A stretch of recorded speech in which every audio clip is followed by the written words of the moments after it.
大家係囂張，我係丁丁，終於又翻嚟我哋呢個00後嘅系列啦。今日講嘅係咩呢？冇錯，就係00後嘅性愛觀。一講到呢個咁嘅話題呢，大家係咪就開始諗嗰啲衰嘢咁樣？其實唔係嘅，有時候呢一個方面好值得我哋大家去討論啦，值得我哋大家去學習嘅一件事，因為呢。其實係要學習㗎嘛，即係你由細到大其實係需要有接收呢啲資訊㗎嘛。一講起性愛呢樣嘢，啲人就會聯想到鹹濕。總之聽落就係啲唔好嘅嘢嘅感覺啦，即係大家都會作為亞洲人好唔夠膽講嘅嘢。但係呢，正就係因為我哋係00後，我覺得喺呢一個方面呢，我哋嘅思想係更加開放咗啦。我哋要拒絕呢個性羞恥，呢樣嘢係冇乜值得去怕醜啊。人就係會有呢一樣嘢。就係會有呢一個需要，同埋點解我哋會探討呢一個問題。最近有一件事都觸動到我。話說我有個 friend 咧，佢最近做嘢方面就要去嗰啲家計會啦，佢就去咗嗰度，佢發現原來喺家計會入邊好多有咗 BB 嘅女仔咧，都係未成年咯。講緊佢見到最細嘅可以係去到13、14歲。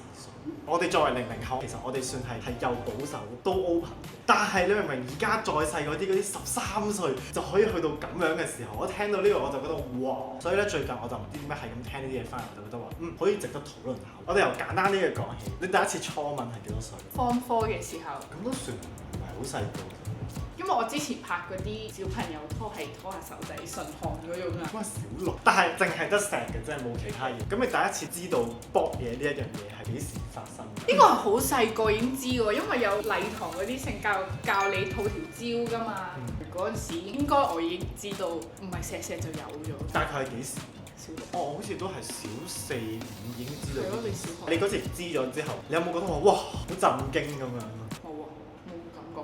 唔係，我會覺得好想望下究竟係咩嚟咧？呢度係咩樣嘅咧？呢個就係我哋第一次知道呢樣嘢，都係喺上堂嘅時候。爹哋媽咪會唔會同你講呢件事？會，而家會咯。而家會。而家會成日問咯。我媽會問我，唔係過程咯，即係佢會同我分享佢嘅嗰啲咯。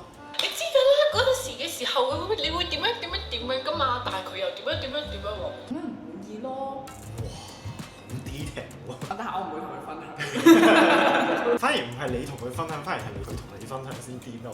我哋嚟深入啲嘅問題，你第一次發生性行為係幾多歲咧？係相當前衛嘅。你嘅第一次係幾多時啊？其實咁樣我哋兩個睇落都真係好前衛，但係其實你自己對於呢一方面嘅嘢，你係抱住咩睇法？我一路都覺得呢樣嘢係應該係好浪漫嘅咯。有冇睇過 Twilight 啊？冇喎。嗰陣時就係睇呢出戲，我覺得呢一樣嘢對我嚟講係應該係 slow motion，係好 sweet 好浪漫，需要係即係嗰種有蠟燭啊、好暗嘅燈啊嗰種咯，即係唔係嗰種咯。我懷疑呢個可能就係男仔同女仔唔同。即係你覺得係要死砌嘅？唔係，我唔知我呢個啱定唔啱啦。我覺得喺我嘅腦入邊呢一樣嘢好似都係 sweet 嘅，但係好似係 harsh 嘅。好似係咯。我覺得我會有呢個思想咧，係因為由細個睇嘅嗰啲 AV 嗰啲嘢咯。你點樣 search 啊？關鍵字係咩啊？係歐美啲。我哋今日咧，除咗由我哋自己會講呢啲嘢啦，咁我哋亦都咧問咗我哋嘅觀眾。冇錯，喺我哋嘅 story 度。第一個問題就係、你認為性喺兩個人嘅關係中緊唔緊要？你答咗係還好嘅喎。我睇還好咩？你覺得咧？我覺得都幾重要。其實我覺得呢樣嘢係兩個人拍拖關係嘅一個調味劑嘅。男仔女仔都好啦，我覺得性呢樣嘢係你最直接可以感受到你呢一個人有幾中意你嘅一個方法，所以對我嚟講係好重要。唔使對我嚟講都係好重要。咁我哋觀眾答咗係咩呢？係55%嘅人覺得係非常重要。其實大家都係覺得幾重要嘅。還好係31%，性同埋愛可以分開係14%。第二條問題咧就係問你接唔接受到 SP 同埋 One Night Stand 啦。其實呢個反而係我估唔到喎。我哋嘅觀眾竟然係57%投票係接受唔到咯。如果 FWB 咧，都係呢兩年先知咩係 FWB。Friend with benefit。所以我想問下，你可唔可以接受到 One Night Stand 或者係 FWB？冇所謂。咁你接唔接受到啊？都 OK 嘅。SP 我係接受唔到啊！我覺得我要有感情先可以進行呢一樣嘢咯。咁我都係。即係有啲人係可以冇感情嗰種 SP 嗰種。咁我想問下場外嘅觀眾，可唔可以接受到 SP 或者係 FWB？咁接唔接受到？會唔會想嘗試？冇伴侶嘅情況下。上我，你拍拖就 OK。我都覺得係，其實冇拍拖，大家冇傷害大家嘅感情，只要冇任何一個人傷害到對方嘅感情，大家兩個係自願嘅，其實我哋都冇問題呢件事。你嘅第一次係幾多歲？16歲以下咧係15%，16至18歲咧係32%，最高 percent 咧係18至25歲，25歲以上都有8% 嘅。25歲以上咩？代表大部分人其實個 range 都係喺18至25歲左右。去到下一個，細個有冇聽過啲咩錯誤嘅性資訊？打得多飛機會麻，呢個係好錯喎。以為發生性行為要波成晚，心諗大人唔使瞓嘅咩？成晚咩？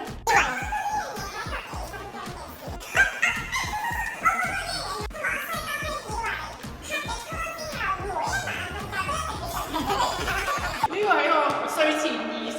有朋友30歲仲信水可以殺精。咩都多黑係錯嘅，只不過係荷爾蒙分泌係黑色素多啲。點解啲男仔咁崇拜粉紅色？係咪因為睇得 AV 多？冇錯，就係因為男仔由細個睇嘅嗰啲片咧，灌輸嘅一個思想就係、哇嗰度青靚白淨，嗰啲係片嚟嘅，你要當睇緊套戲，唔係個個都係咁嘅。我想問一個問題好耐㗎啦，男仔有咗女朋友之後就唔會打飛機？係絕對會嘅，係唔會？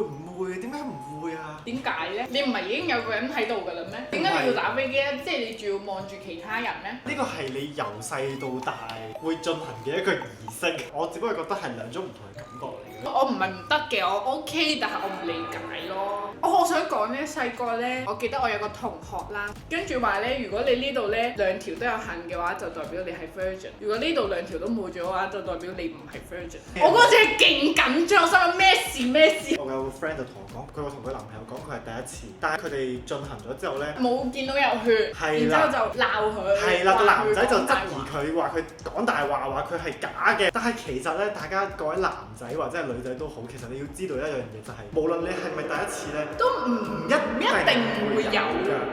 今日講咗咁多呢啲性方面嘅呢啲嘢，我唔知大家抱住咩心態去睇呢條片。我覺得呢件事放喺而家呢個年代，大家咁樣討論咧，其實係唔需要去怕醜，唔需要覺得係尷尬嘅咧。我哋唔需要再俾即係嗰啲思想控制住我。呢啲嘢就係唔好嘅，大家唔可以講嘅。小朋友問你點解要咁樣嘅時候，你都唔知，好隱瞞咁樣講。我哋容易接收咗呢啲資訊，有好有唔好。覺得好嘅位就係大家更加容易知道呢啲嘢嘅好處同埋壞處。大家反而知道得更加清楚嘅時候，幫助到自己去理解呢一件事，而唔會去再做更加多嘅錯事。有好多人點解好似嗰啲錯誤嘅資訊點樣入嚟嘅，就係因為其實細個我哋講呢啲嘢嘅時候，我哋唔夠清楚，唔夠有一個正確嘅資訊俾我哋知道話呢樣嘢唔係咁樣嘅喎。自己分是非黑白。課我啦，丁丁嚟講，我覺得而家細個好多嘢啲女仔要正常啲咯。真係要愛惜自己嘅愛惜身體自己係啊，因為呢啲事情你一行差踏錯就係咁先㗎啦。最緊要睇你哋雙方都同意嘅情況下 ，comfortable 嘅情況下，先好做呢啲嘅行為。如果你有呢啲方面嘅問題，賴嘢啦，你都要同你屋企人講咯。我想講，我聽過有 friend 6個月都唔知自己有咗，佢個肚又唔係好大喎。咁6個月你冇得落㗎咯喎，真係咁先㗎咯。總之就係呢啲嘢咧，我哋自己要諗清楚，你對自己負責任，你對人哋負責任。咁今日咧，其實就差唔多係講到咁多咯。咁呢個咧就係我哋00後嘅性愛觀，希望大家睇得開心啦。咁呢條片咧就去到呢度，如果下一集咧，我暫時仲未諗到幾名，我哋啲觀已經講晒啦，你哋不如諗啲00後毀三觀。咁其實大家咧，如果真係仲想睇我哋拍咩觀啊，或者係傾啲咩 topic 嘅話，其實都可以喺下邊 comment 話俾我哋聽。咁如果大家中意呢條片咧，就記得 like 啦、subscribe 啦同 follow 我哋兩個 IG。大家中意就得啦，拜拜。